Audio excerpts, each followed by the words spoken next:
자, 오늘은 이제 단백질 들어갈 차례예요. 그래서 맨 처음에 탄수화물 했었고요. 1장에서. 자, 2장 지질, 그 다음 3장 단백질. 그래서 단백질 같은 경우에는 영어 이름에서 보시면은 프로테인이라고 되어 있는데, 이 프로라는 뜻 자체가 앞선다, 그러니까 다른 어떤 영양소들보다 더 중요하다, 뭐 이런 의미가 있대요. 어원에서도. 보시면은 1번 생명 유지에 필수적이다, 반드시. 그리고 체내 기능에 꼭, 뭐 다 필요했지만 지금까지 꼭 필요하다라고 했고요. 특히 이제 이 단백질이 또 중요한 것 중에 하나가 효소, 우리 몸의 효소, 그 다음에 호르몬 같은 경우에 우리 지난번에 지질에서 콜레스테롤을 베이스로 해서 만들어지는 호르몬 배웠어요. 성호르몬이랑 부신 피질 호르몬. 근데 이제 단백질을 또 기준으로 해서 만들어지는 호르몬의 대표적인 것이 인슐린, 글루카곤, 갑상선 호르몬, 이런 것들이 있어요. 그래서 인슐린, 글루카곤이 매우 중요하고요. 우리 몸의 면역력, 항체 때문에도 굉장히 중요해요. 또 우리가 근육에 있어서도 굉장히 중요하죠. 그래서 요즘에 이제 뭐 노화 때문에 굉장히 중요한 내용들이 많이 나오는데, 노화에서 에이징, 나이를 먹는다라는 건데, 노인들에게 있어서 운동의 중요성, 그 다음에 말하면서 근력의 중요성, 이런 게 나오는데, 이제 어느 노인내과 의사 같은 경우에는 근육 1kg에 해당이 되는 것을 대략 1,300만 원에서 1,500만 원까지 얘기를 하더라고요. 이런 거 시험 안 나와요. 근데 이렇게 말을 했던 이유가 뭐였냐면은, 근력이 충분하게 되면은 노년에 병에 안 걸리고 병원을 덜 가게 되는 비용이 결국은 이걸 아낄 수 있는 비용이다, 이렇게 환산을 하시더라고요. 근데 아무튼 이제 근력이 중요하다. 이 근력에 바로 단백질을 반드시 먹어야지 근육이 만들어지겠죠.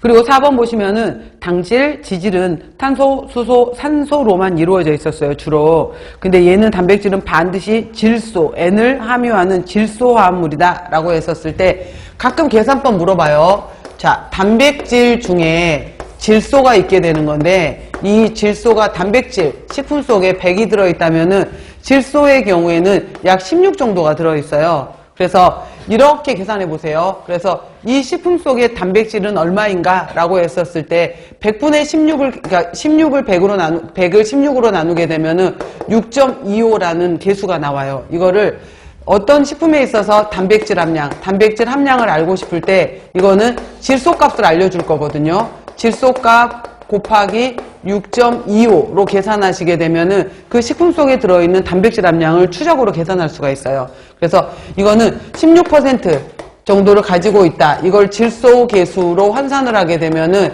6.25라고 한다라는 계산식이 있는데, 제가 그냥 이거는 설명하기 편하게 나눈 것 뿐이에요. 그러니까 16%, 6.25 질소 계수, 이런 식으로 계산을 해 놓으세요. 그래서 단백질 속에 질소 함량이 16% 정도 들어있고요. 이걸 다시 환산을 하게 되면 6.25라는 질소 계수예요.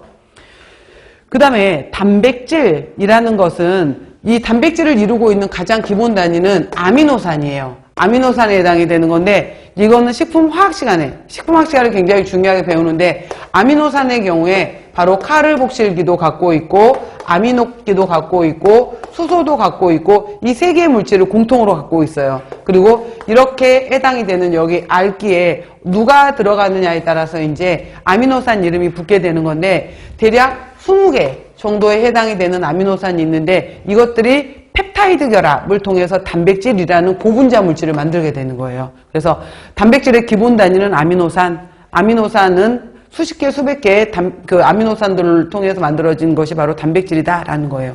이건 이제 식품학 시간에 자세히 중성, 염기성, 뭐 산성, 이러한 아미노산들에 대해서 배우실 거고요. 이제 여기는 영양학 시간이니까 자, 들어갈게요.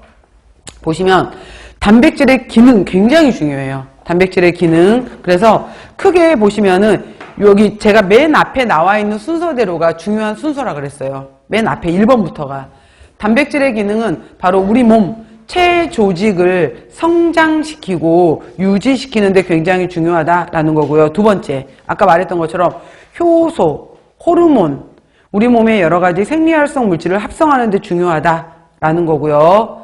세 번째, 혈장 단백질을 통해서 우리 몸에 삼투압, 수분 평형도 부종이 생기지 않게 삼투압 조절도 하고요. 우리 몸의 pH를 중성으로 유지하는 산염기를 조절하는 것도 단백질이고요.